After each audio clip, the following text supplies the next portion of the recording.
17 अगस्त सन 1988 को मुल्क का तीसरा फौजी डिक्टेटर जनरल ज़ियाउल हक एक तैयारा हादसे में जहन्नुम रसीद हो गया, लेकिन 33 बरस गुजर जाने के बावजूद इसके जहाज़ की तबाही की असल वजूहात इसरार के पर्दों में लिपटी हुई हैं। सन 1988 में जनरल ज़िया की तैयारा हादसे में मौत पाए अमरीकी सहाफ़ी जे एप्स्टीन ने वैनिटी फेयर के एक शुमारे में तहकीकाती रिपोर्ट में लिखा था कि सदर ज़िया की पाक-1 फ़्लाइट अमरीकी सफ़ीर समेत तमाम सवारियों की ज़िंदगी की आखिरी परवाज़ साबित हुई। बहावलपुर की बस्ती लाल कमाल के वासियों ने देखा कि पाक-1 फ़्लाइट फ़िज़ा में हिचकोले खा रही है। कुछ ही लम्हों में तैयारा सीधा ज़मीन की समत आकर रेत में धंस गया, जिसके बाद एक धमाका हुआ और ईंधन के जलने के सबब आग के गोले में तब्दील हो गया। यूं पाकिस्तान पर सबसे तवील अरसे तक हुक्मरानी करने वाला फौजी आमिर ज़ियाउल हक भी जलकर भस्म हो गया। आने वाले दिनों में कई तरह की अफवाहें फैलीं कि किसी मिसाइल ने तैयारे को निशाना बनाया। किसी ने कहा कि बीच फ़िज़ा में धमाका हुआ, किसी ने हलाकत खेज़ गैस के इखराज को, तो किसी ने जहाज़ में आग भड़कने का दावा किया। ये तमाम इम्कानात अखबारात में भी शाया हुए, ताहम उस वक्त के सदर गुलाम इसहाक खान और army chief general Aslam Beg समेत सिविल और फौजी हुकाम की जानिब से इस वाक़े को तखरीब कारी का नतीजा करार दिया गया। मंजर-ए-आम पर आने वाली खुफिया अमरीकी दस्तावेज़ात के मुताबिक जनरल असलम बेग ने जनरल ज़ियाउल हक की मौत के हवाले से 25 अगस्त सन 1988 को फौजी अफसरान से 1 घंटा तवील खिताब किया था और रूसी तर्जुमान के हालिया धमकी आमेज़ बयान की जानिब भी इशारा किया गया, जो कि ज़ियाउल हक के अफ़गान जंग में किरदार पर इनसे नाला था। ताहम बेग ने वाज़े तौर पर इल्ज़ाम लगाने से गुरेज किया था। उनका कहना था कि गैर मुल्की एजेंट्स के अलावा कुछ हमारे अपने लोग भी इस लर्ज़ाखेज़ वारदात में मुलव्विस थे और कभी कोई साजिश तब तक कामयाब नहीं हुई जब तक इसमें अंदरूनी तौर पर लोगों का ताउन हासिल ना हो।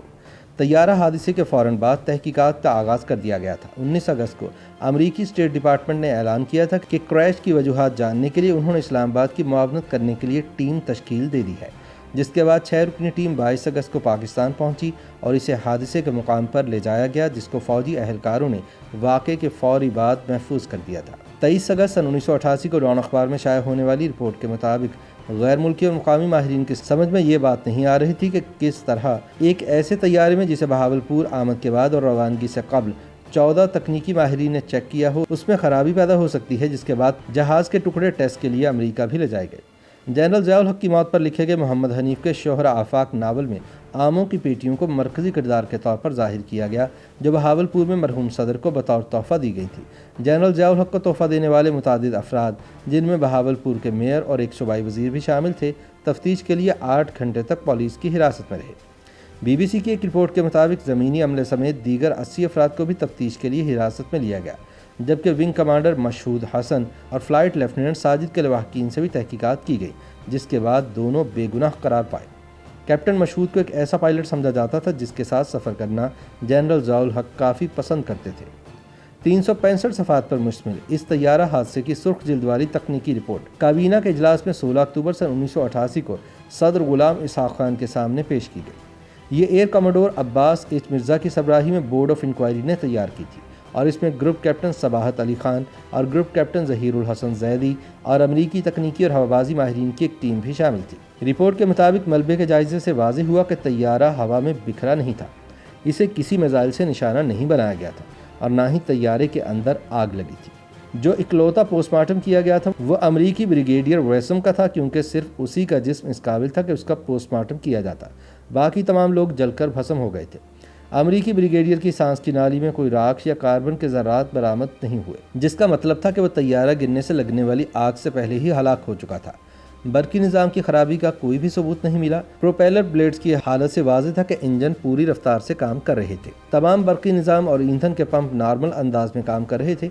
मैकेनिकल नाकामी का इम्कान भी ज़ेर गौर आया, मगर C-130 में एक दूसरे से अलहदा काम करने वाले 2 हाइड्रोलिक सिस्टम थे और दोनों ही क्रैश के वक्त बिल्कुल दुरुस्त काम कर रहे थे। मुख्तसरन ये एक ऐसी तर्ज का तैयारा था जिसे इंतहाई काबिल एतमाद घोड़ा तस्वुर किया जाता है और ये एक साफ़ मौसम वाले दिन तवक्कुआत के ऐन मुताबिक काम कर रहा था, मगर नाकाबिल तौजीह अंदाज में आसमान से नीचे आ गिरा था। जहाज़ के मलबे का कीमियाई तज्जिया जब Pakistan institute of nuclear sciences and technology Islamabad में किया गया तो इसमें तैयारी के लिए अजनबी केमिकल्स गैर मामूली मिकदार में पाए गए। मिसाल के तौर पर इसमें एक धमाका खेज़ केमिकल की बड़ी मिकदार पाई गई, जो तब से अब तक कई दहशतगर्द हमलों में इस्तेमाल हो चुका है, बशमूल 2 ऐसे हमलों के जिनका मकसद किसी न किसी तैयारे को गिराना था। एंटीमनी और फास्फोरस ऐसे केमिकल्स हैं जो आमतौर पर तैयारे के ढांचे या ईंधन में मौजूद नहीं होते, मगर कीमियाई तज्जिए में इनकी मौजूदगी भी सामने आई। رپورٹ کے مطابق پائے گئے عناصر کو زہریلی گیسوں سے بھری پریشرائزڈ بوتلیں پھاڑنے کے لیے استعمال کیا جا سکتا تھا، جن کے پھٹنے سے پائلٹس اور طیارے میں موجود دیگر افراد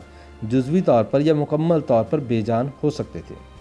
گیسوں کو فوری طور پر انتہائی شدید انداز میں اثر انداز ہونا ہوگا تاکہ یقینی بنایا جا سکے کہ طیارے میں موجود کسی بھی شخص کو آکسیجن ماسک پہننے کا موقع نہ ملے۔ تحقیقاتی ٹیم اس نتیجے پر پہنچی کہ تکنیکی وجہ کی عدم موجودگی میں اس حادثے کی دوسری واحد ممکنہ وجہ مجرمانہ کارروائی یا سیبوٹاژ کی کارروائی ہو سکتی ہے۔ رپورٹ نے ذمہ داران کو بے نقاب کرنے کے لیے تحقیقات کی سفارش بھی کی تھی، تاہم اس معاملے کی مزید تحقیقات نہ ہو پائی کیونکہ اس وقت general Mirza Aslam Beg army chief بن چکے تھے اور ان پر بھی پوزیشن حاصل کرنے کے لیے حادثے کی سازش میں ملوث ہونے کا الزام لگایا جا رہا تھا۔ YouTube پر گوگلی نیوز دیکھنے کے لیے youtube.com کی سرچ بار میں googly news T V type کریں۔ گوگلی نیوز کے پیج پر سرخ رنگ کے سبسکرپشن والے بٹن پر کلک کرنا نہ بھولیے۔ YouTube پیج پر اپلوڈ ہونے والی ویڈیوز سے باخبر رہنے کے لیے بیل آئیکن پر کلک کیجیے۔ آپ کو ہر نئی ویڈیو کے بارے میں نوٹیفیکیشن موصول ہو جائے گا۔